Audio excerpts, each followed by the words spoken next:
start senior project. What we did is we went to the women's shelter and did like some yard work and stuff, and then we did some books for our camping. And then we're gonna tell you more about stuff. So, we were inspired by some work we had done through our Girl Scout troop, and we wanted to do a final project for that too. And like our main inspiration was this documentary we watched one time, so we wanted to show you the trailer because it really influenced our conversation.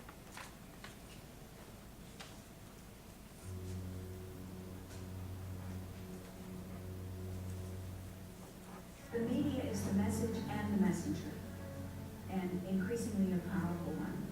In a world of a million channels, people try to do more shocking and shocking things to break through the clutter. They resort to violent images, or sexually offensive images, or demeaning images. When is it gonna be enough? There is no appreciation for women intellectual. It's all about the body, not about the brain. You all saw the photo from the weekend of Hillary looking so haggard and looking like 92 years old. Breast implants. Did you have them or not? If you waterboarded Nancy Pelosi, she wouldn't admit to plastic surgery. The fact that media are so derogatory to the most powerful women in the country, then what does it say about media's ability to take any woman in America seriously? I have close friends that will go to the bathroom and put on like 10 pounds of makeup. You know, when you're at school to learn. I remember in 5th grade, I was worrying about my weight, and now I'm in 9th grade, I'm still worrying about my weight. As a culture, women are brought up to be fundamentally insecure. Media creates consciousness, and if what gets put out there that creates our consciousness is determined by men, we're not going to make any progress. Little boys and little girls, when they're 7 years old, an equal number want to be president of the United States when they grow up. But then you ask the same question when they're 15, and you see this massive gap emerging. We're shortchanging voices that are urgently needed in public forums from ever getting to the table. As the most powerful country in the world, if they're not standing for the right values and the right principles, that's a loss to the world. You get a woman in the Oval Office, most powerful person in the world, what's the downside? You mean besides the PMS and the most weight? The media treats women like shit, and it's horrible, and it's like, I don't know how we survive it, I don't know how we rise above it. You can't be what you can't see. It's extremely important for women to be writing their own stories and giving them to people to really emotionally become impacted by. The media can be an instrument of change. It can awaken people and change minds. It depends on who's piloting the plane.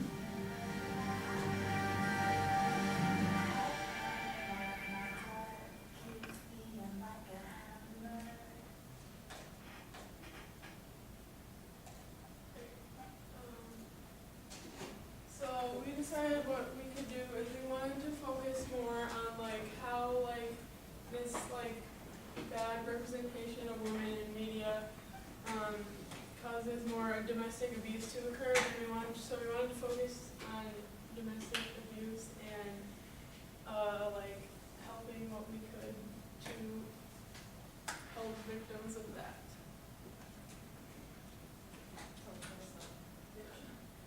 And then, so through our research, we just wanted to share some statistics.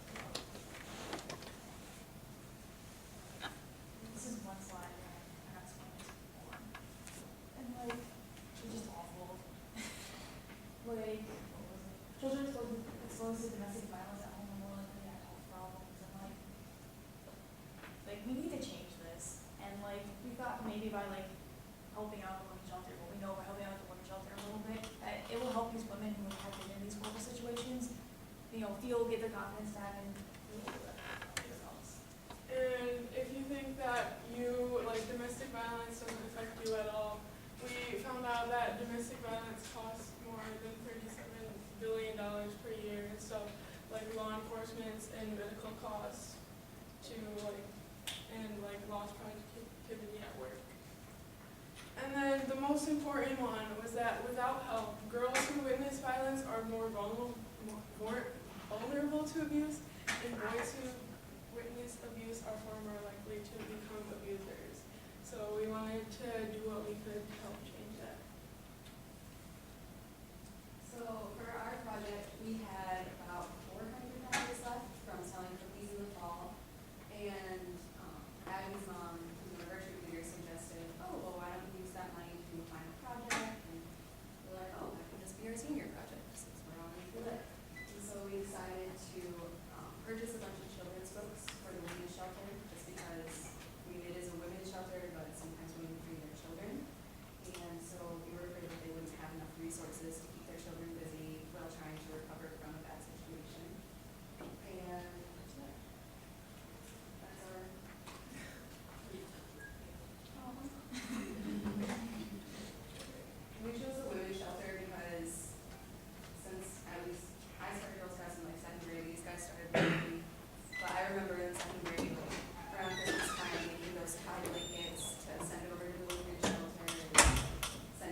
it'd be super cool to actually go to the shelter and see like how our work is affecting them.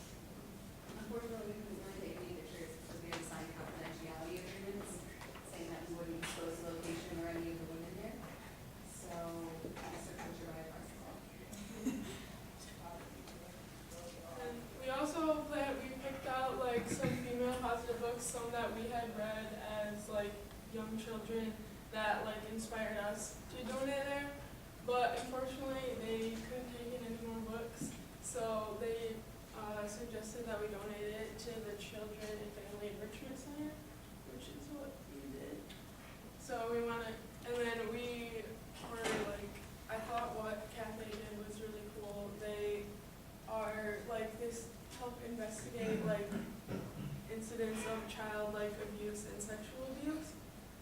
And so what they do is conduct forensic interviews, and in the forensic interviews there's like a specific way that they've developed, like not just like here in Mount Pleasant, but that's what they use is to like a way to talk to children so that they like can better understand like what may have happened in this like abusive situation. We chose them because like as the women's shelter pointed us towards them, we're like, oh cool, it sounds really cool. It was like put up on the internet, and like it sounds like a really good place and like very positive and children positive and healthy and stuff like that. And then when we visited there, they showed us around and told us like where they would put the books, and they said they put like the few books that we donated in like the waiting area where children would be waiting, maybe with their parents, to be like interviewed about experiencing sexual abuse. And they said it's just nice for those kids to like maybe like read a book while they're there. It helps them like feel normal, and like sometimes they can like let the kids take the books if they like really like them. So that was cool. Those are the little labels you put inside of each book. Those are the books. Well, what we got is like we learned that having a comfortable environment helps the healing process, which makes sense, you know, like.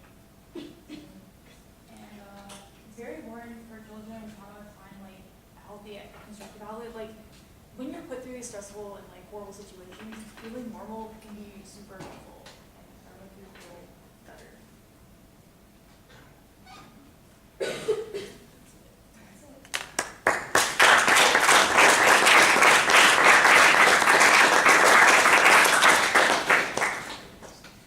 Questions or comments for this team? So are you guys pretty like happy about how your project changed pathways? Yeah. Yeah, especially when we went there and like how appreciative they were and like explained how like our books would help and like how like what we like did at the women's shelter would help. That was really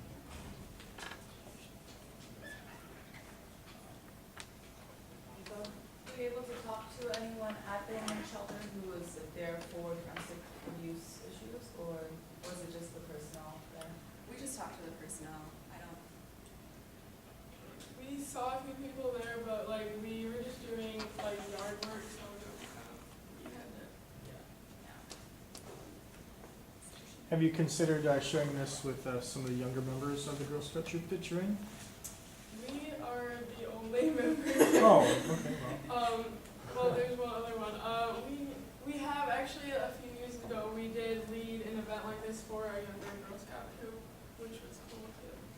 So yeah, that would be a good idea. Great, thank you very much.